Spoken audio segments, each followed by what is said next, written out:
Bismillahirrahmanirrahim. Assalamualaikum warahmatullahi wabarakatuh. Hai anak-anak hebat, berjumpa kembali di kanal YouTube MTS Surya Buana bersama Bunda Faizah dalam mata pelajaran Ilmu Pengetahuan Alam, yang pada kesempatan kali ini kita akan belajar tentang cahaya dan alat optik bagian pertama. Sebelum kita mulai, kita awali dengan berdoa dulu. A'udzu billahi minasyaitonir rajim. Bismillahirrahmanirrahim. Raditu billahi rabba wa bil islami dina wa bi Muhammadin nabiyya wa rasula. Rabbi zidni ilma warzuqni fahma waj'alni min ibadikas sholihin. Anak-anakku sekalian, kenapa sih kita perlu belajar cahaya? Nah, anak-anak mungkin sering melihat bahwasanya kita bisa melihat apa yang telah diciptakan oleh Allah di dalam bumi beserta isinya ini, ya. Itu tidak lepas karena adanya cahaya yang itu menerangi apa yang ada dalam kehidupan ini, sehingga kita bisa melihat kebesaran Sang Maha Pencipta. Nah, anak-anakku sekalian, nanti pada kesempatan ini tepatnya kita akan belajar tentang sifat-sifat cahaya, sehingga kita benar-benar bisa meyakini bahwasanya Allah lah yang telah menciptakan semua ini. Sebagaimana yang Allah firmankan di dalam surat ayat 35, yang artinya Allah lah pemberi cahaya kepada langit dan bumi. Perumpamaan cahayanya seperti sebuah lubang yang tidak tembus dan di dalamnya ada pelita besar. Pelita itu di dalam tabung kaca dan tabung kaca itu bagaikan bintang yang berkilauan, yang dinyalakan dengan minyak dari pohon yang diberkahi, yaitu pohon zaitun yang tumbuh tidak di timur dan tidak pula di barat. Yang minyaknya saja hampir-hampir menerangi, walaupun tidak disentuh api. Cahaya di atas cahaya. Allah memberi petunjuk kepada cahayanya bagi orang yang dikehendaki, dan Allah membuat perumpamaan-perumpamaan bagi manusia, dan Allah maha segala sesuatu. Nah, inilah anak-anak firman Allah yang menjelaskan tentang keberadaan cahaya bagi umat manusia, yaitu untuk menunjukkan betapa kebesaran Allah sebagai maha pencipta dan pengatur alam semesta. Anak-anakku sekalian, pada kesempatan ini kita nanti di dalam pembelajaran, tujuan yang akan kita capai adalah mengidentifikasi sifat-sifat cahaya. Nah, berikutnya anak-anak tentang sifat cahaya. Ya, sifat cahaya yang pertama yaitu cahaya bisa merambat lurus. Nah, di sini sebagai bukti bahwa cahaya bisa merambat lurus, kita coba nyalakan lilin, kemudian kita kasih di depan lilin itu ada kertas yang berlubang, maka yang tampak itu adalah cahaya lilin seolah-olah menuju kepada lubang tadi. Nah, ini menandakan bahwa cahaya itu punya sifat merambat lurus. Sebagai bukti yang lain bahwa cahaya itu bisa merambat lurus, di sini adanya bayangan anak-anak. Nah, kalau nanti kalian berdiri misalkan di halaman yang luas, kemudian di situ ada matahari yang sedang condong, ya. Artinya matahari posisinya tidak di atas kepala kita, tetapi berada di belakang kita. Maka yang terbentuk adalah adanya bayangan. Nah, kenapa bayangan ini bisa terjadi? Nah, bayangan ini terjadi karena yaitu tadi cahaya bisa merambat lurus. Nah, bayangan ini merupakan daerah gelap yang terbentuk saat benda menghalangi cahaya yang mengenai suatu permukaan. Nah, ini anak-anak sebagai bukti bahwa cahaya itu memiliki sifat merambat lurus. Sifat yang kedua, bahwasanya cahaya dapat dipantulkan. Nah, coba perhatikan anak-anak, di sini ada dua gambar. Nah, bagaimana pantulan cahayanya? Nah, sifat pantulan cahayanya yang pertama ini bersifat teratur, yang kedua bersifat membaur. Nah, kenapa hal ini bisa terjadi? Yang pertama anak-anak, ya, pada pantulan yang teratur ini karena terjadi pada cahaya yang mengenai benda yang memiliki permukaan datar dan rata. Nah, ini seperti terjadi pada cermin biasanya ya anak-anak. Kemudian yang berikutnya, bersifat membaur ini jika benda itu memiliki permukaan yang tidak rata alias tidak teratur. Nah, ini biasanya terjadi di mana?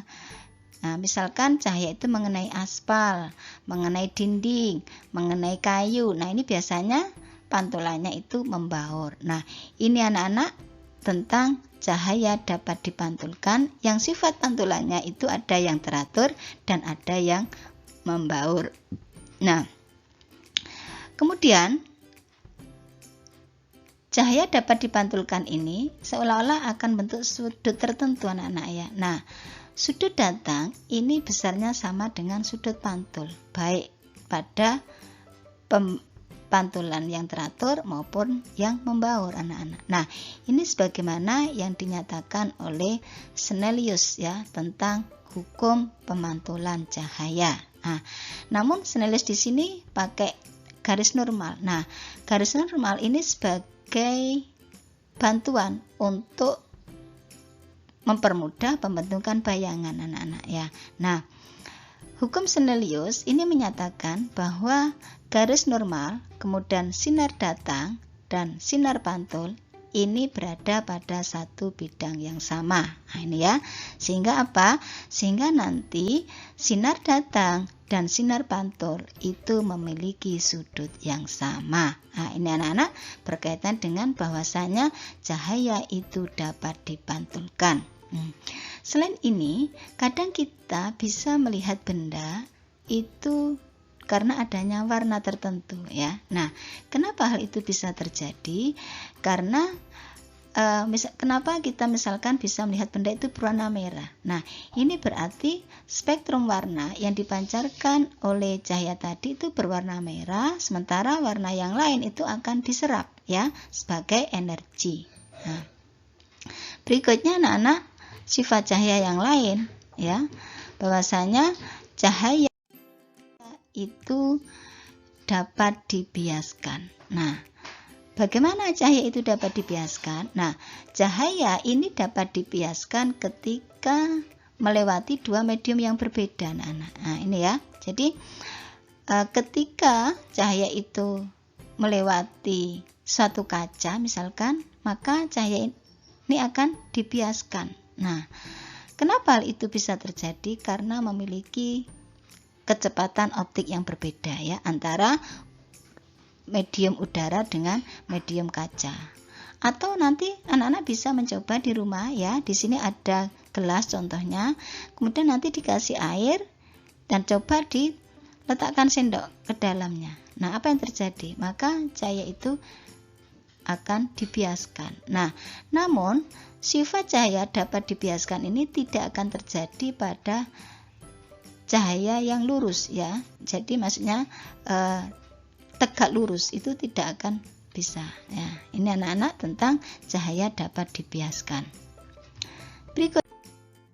Yang berikutnya anak-anak tentang cahaya merupakan gelombang elektromagnetik. Nah, apa ini maksudnya cahaya merupakan gelombang elektromagnetik? Nah, sebelumnya bahwasanya kita perlu tahu tentang gelombang cahaya dulu. Nah, gelombang cahaya ini sangat berbeda dengan gelombang air. Kalau gelombang air itu hanya memindahkan energi melalui medium air, tetapi kalau gelombang cahaya ini mentransfer energi dari satu tempat ke tempat yang lain tanpa adanya medium anak-anak ya. Nah, ini bedanya antara gelombang air dengan gelombang cahaya. Nah, gelombang cahaya itu sendiri terbentuk karena adanya perubahan medan magnet ya secara periodik sehingga merupakan gelombang elektromagnetik ya. Jadi tadi gelombang cahaya itu terbentuk karena adanya perubahan medan magnet dan medan listrik secara periodik sehingga merupakan gelombang elektromagnetik. Nah, sebagai contoh bahwa cahaya itu bisa mentransfer energi dari satu tempat ke tempat yang lain. Misalkan kita menyalakan lilin di tempat yang gelap, maka apa yang terjadi? Suatu ruangan semua itu akan terang gitu ya. Begitu pula matahari ketika menyinari alam semesta, maka yang terjadi alam semesta ini semuanya juga terang ya, meskipun berada di ruang hampa yang di situ kosong udara. Nah, ini menandakan bahwa gelombang cahaya itu tidak membutuhkan medium tertentu, anak-anak. Nah, berdasarkan frekuensinya, maka gelombang elektromagnetik ini ada bermacam-macam ya, sehingga dikenal dengan istilah spektrum elektromagnetik. Nah, ini anak-anak coba perhatikan, di sini ada sinar gamma, sinar X, sinar ultraviolet. Nah, ini kalau kita runtut, ini ternyata berasal dari cahaya yang tampak yang memiliki spektrum warna berkisar antara 500, 400, dan 380. Nah, ini panjang gelombangnya ya, dalam satuan nanometer. Kemudian kalau inframerah, kemudian gelombang mikro, gelombang makro. Nah, ini kalau runtut berasal dari sini ya. Jadi yang memiliki panjang gelombang antara 600, 700 sampai 750 nanometer. Nah, ini anak-anak kalau kita perhatikan tentang spektrum elektromagnetik. Nah,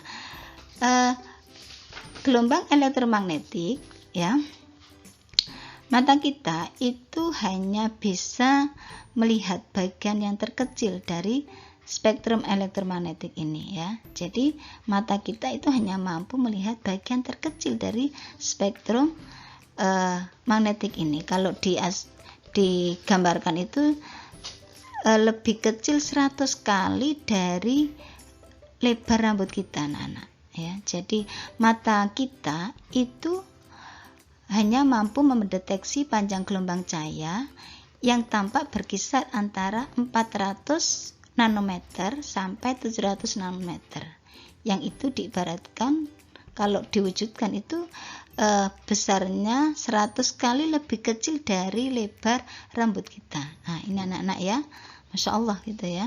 Nah, ini anak-anak terkait dengan cahaya merupakan gelombang elektromagnetik ya. Jadi tadi ada 4 sifat cahaya yang bisa kita pelajari. Yang pertama adalah cahaya dapat merambat lurus, kemudian yang kedua cahaya dapat dipantulkan, dan yang ketiga cahaya dapat dibiaskan, dan yang terakhir cahaya merupakan gelombang elektromagnetik. Nah, demikian anak-anak yang dapat kita pelajari pada pertemuan kali ini. Diakhiri ihdinas siratal mustaqim. Wassalamualaikum warahmatullahi wabarakatuh.